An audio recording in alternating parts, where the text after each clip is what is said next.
சபையின் தலையாகிய இயேசு கிறிஸ்துவின் இனிய நாமத்தினாலே உங்கள் அனைவரையும் வாழ்த்துகிறேன்.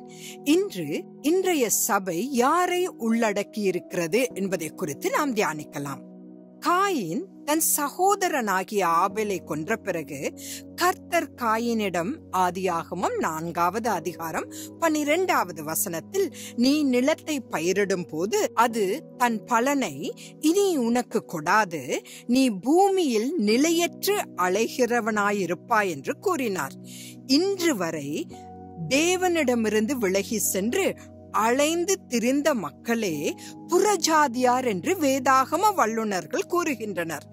கர்த்தரால் வழிநடத்தப்பட்டு ஆபிரகாம் கானான் தேசத்துக்கு சென்றபோது கானானிய மக்கள் உள்ளூர் மக்களிடமிருந்து அவர் வேறுபட்டவர் என்பதை அறிந்தனர். அதனால் ஆபிரகாமை யூதன் என்று அழைத்தனர். அவர்களின் கானானிய மொழியில் யூதர்கள் என்றால் அந்நியன் என்று பொருள்படும். இயேசு கிறிஸ்துவின் உயிர்த்தெழுதலுக்கு பிறகு ரோமர் 11வது அதிகாரத்தின் படி சபையானது யூதர்களையும் புறஜாதியினரையும் உள்ளடக்கி இருக்கிறது. இயேசுவே நம்முடைய சமாதான காரணராகி இரு திறத்தாரையும் ஒன்றாக்கி பகையாக நின்ற பிரிவினையாகிய நடுச்சுவரை தகர்த்து விட்டார் என்று அப்போஸ்தலனாகிய பவுல் எபேசு 2ஆம் அதிகாரம் 14வது வசனத்தில் கூறுகிறார். ஆகவே யூதர்களும் புறஜாதியினரும் உள்ளடக்கியதுதான் இன்றைய தேவ சபையாகும். மறுபடியும் நாளை சந்திக்கலாம். ஆமென். சபையே, ஓ சபையே, ஆதியில் கொண்ட அன்பெங்கே? சபையே, ஓ சபையே, ஆதியில் கொண்ட அன்பெங்கே? உன்னை இரத்தத்தாலே மீட்டு கொண்டேன், உந்தன் காயமெல்லாம் மாற்றிவிட்டேன். உன்னை இரத்தத்தாலே மீட்டு கொண்டேன், உந்தன் காயமெல்லாம் மாற்றிவிட்டேன்.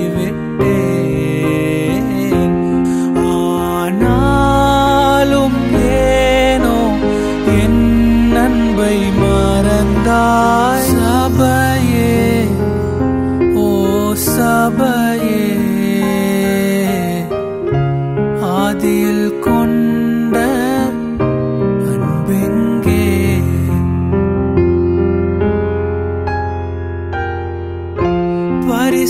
பரிசுத்தமுள்ளவன் பரிசுத்தமாகனும், நீதியை செய்ய வேண்டுமே.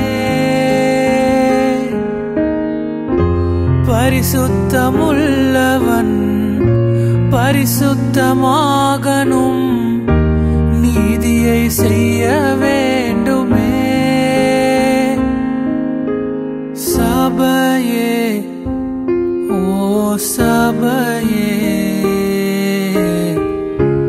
ஆதியில் கொண்ட அன்பெங்கே?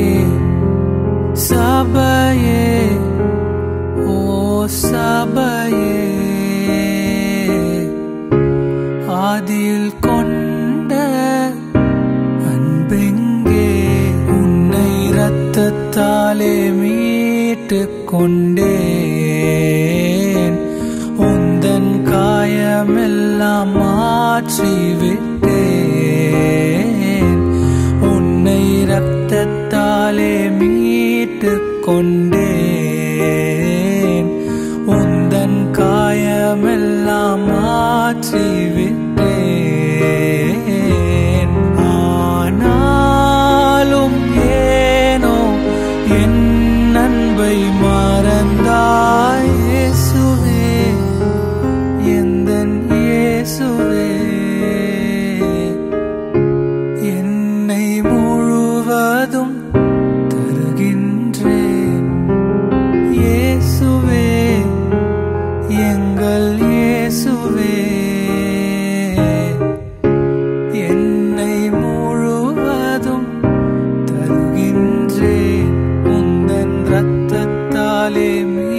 மீட்டுக் கொண்டீர். எந்தன் காயமெல்லாம் மாற்றி விட்டீர். உந்தன் இரத்தத்தாலே மீட்டுக் கொண்டீர். எந்தன் காயமெல்லாம் மாற்றி விட்டீர். வாழ்நாட்கள் எல்லாம் உம் அன்பை மறவேன். இயேசுவே, என் இயேசுவே, என்னை முழுவதும் தருகின்றேன். இயேசுவே, என் இயேசுவே, என்னை முழுவதும் தருகின்றேன்.